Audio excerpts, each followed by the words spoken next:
To start the review, I would just like to say that I really enjoyed this episode and thought the quality of the writing was really good.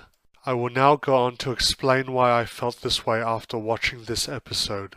First, I will start with the primary plot of the episode. The episode's main plot is unique and not like the other previous episodes, as it starts off with involving the FBI instead of the Chicago police. The main story of this episode revolves around the character Jesse, an informant being hunted down by drug dealers he is planning on putting away through testimony. The reason why I liked the main story was because the writer progressed the story in a way without making it predictable, at least up until the end. An example of this can be seen in the beginning. Jesse has been discovered as an informant and is about to be killed by a hitman on a boat. Several moments later, Gideon sends a deep-sea machine into the sea to find the boat that Jesse was on. We then see a dead body from the sunken ship, which at first is assumed to be Jesse, but then later is discovered to be the corpse of the man that was trying to kill him. Another example of this is when the police try to find Jesse. After the incident, the police are eager to find Jesse and release his photo on the APB app in an effort to find him. They get messages he's in 2 locations at once and later on figure out that Jesse is using the app to try to throw people off his trail. When the police track Jesse's location, they can't find him, then later figure out that his location is in a car park below where they are standing. The greatest thing I personally believe to be in this episode was the character development.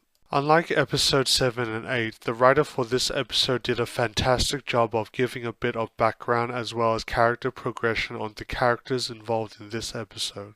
The degree in which the writer went to develop the characters ranged from full-fledged explanations to tiny bits of detail.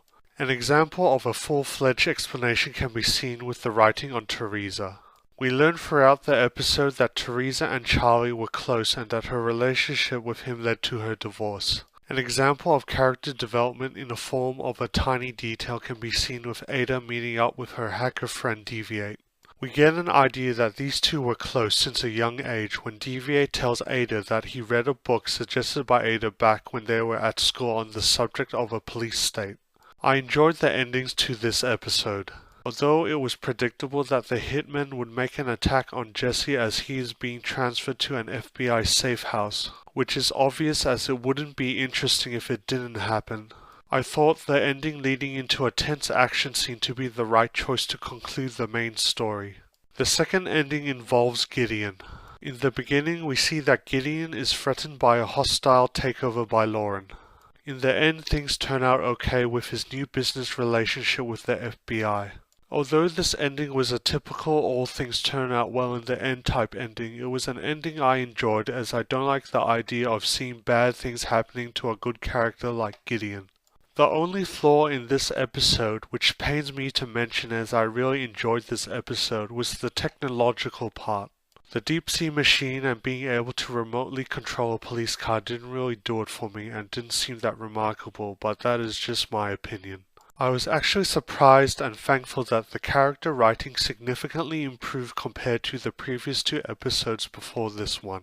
If the technological aspect of this episode was like the previous episodes, this would have been a perfect episode.